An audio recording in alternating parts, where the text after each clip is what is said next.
It is pretty simple and straightforward. Given that vector A is given by 2, 3, these are column vectors. They are represented in terms of columnar form, and B is 4, 5. Add vector A to B. Of course, adding A to B, A plus vector B is given by, now vector A is 2, 3, so we shall come and say 2, 3. We add that to vector B. Vector B is 4, 5. And definitely this means it's going to become 2 plus 4, and that is 3 plus 5. And definitely this is going to give us 6, 8. It's that straightforward. I believe you can do this as you worked examples. So this is adding these vectors. It's definitely going to be -2 plus 3, 1 plus -4, and this is going to become -2 plus 3 is 1, 1 plus -4 is -3. So here, let's see how we get to add some vectors, addition of vectors. And of course, the next one, addition, is just straightforward. I'll leave that for you to do, Roman 2. Let's go on to subtraction. Now, subtraction of vectors is more like, it's just like the way we do with addition. When we are subtracting vectors, it's going to be the same thing. For example, here we have an example. They're telling us that if A is 4, 9, and B is 2, 1, find A minus B. Of course, this is going to be written as vector A is 4, 9, minus vector B, which is 2, 1. So that's going to be given by 4 minus 2 and 9 minus 1. And this is definitely going to give us this answer. 4 minus 2 is 2. 9 minus 1 is 8. And that is our answer. So we have Roman 2 right here. Let's try this again. Subtracting these two column vectors, this is going to give us -3 minus -4. Then we have -1 minus -3. -1 minus -3. And of course, this is going to result into, if you look at these negative signs, negative and a negative is going to give us a positive, a negative and a negative is going to give us a positive. Those are foundational issues. I expect you to be knowing that. So this is going to result into -3 plus 4. Then we have -1 plus 3. And our answer here will be -3 plus 4 gives us 1. And then -1 plus 3, this gives us 2. So we can go ahead and do that Roman 3 on our own. The answer is quite obvious. That's how we subtract vectors. A scalar is simply more like a figure. If we multiply a vector with a scalar, we will end up with a vector. For example, we have vector A, which is xy, it's in column form, and then we have this scalar k. When we multiply that scalar with that vector, we shall still, like the way we have done here, we shall end up with a vector. It is just straightforward. Like for example, here we have A is 3, 4 and B is -4 and -1. Find Roman 1, 2A. A is 3, 4.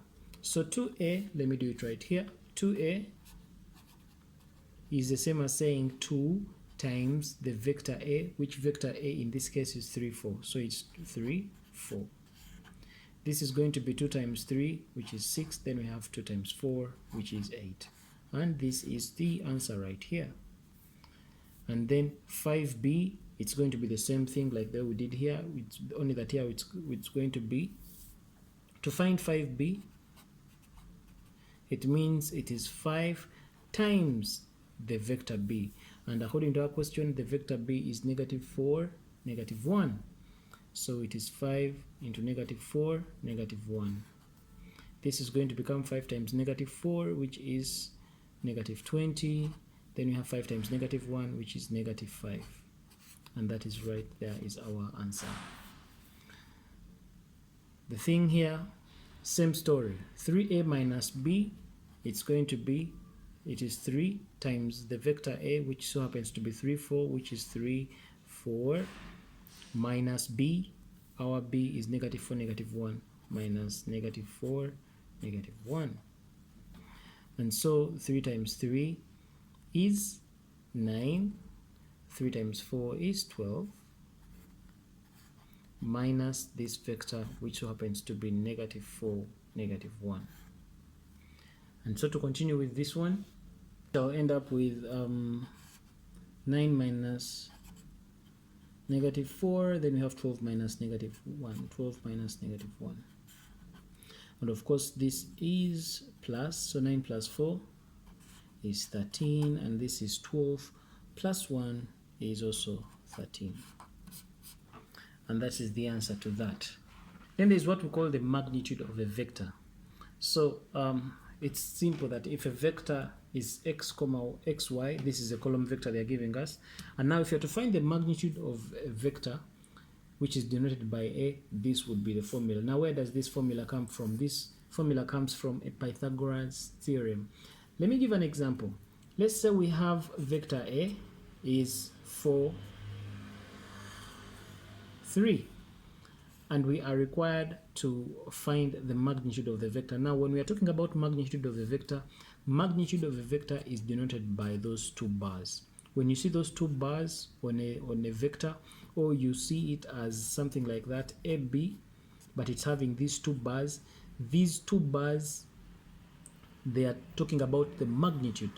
So now when you look at this vector, first of all, it means that for me to, this vector A means that 4 steps were moved in the positive x direction and 3 steps were moved in the positive y direction. And so if this vector A is maybe something like that, this is vector A, it is moving from this point to that point. This vector A, this 4, 3 means that 1, 2, 3, 4.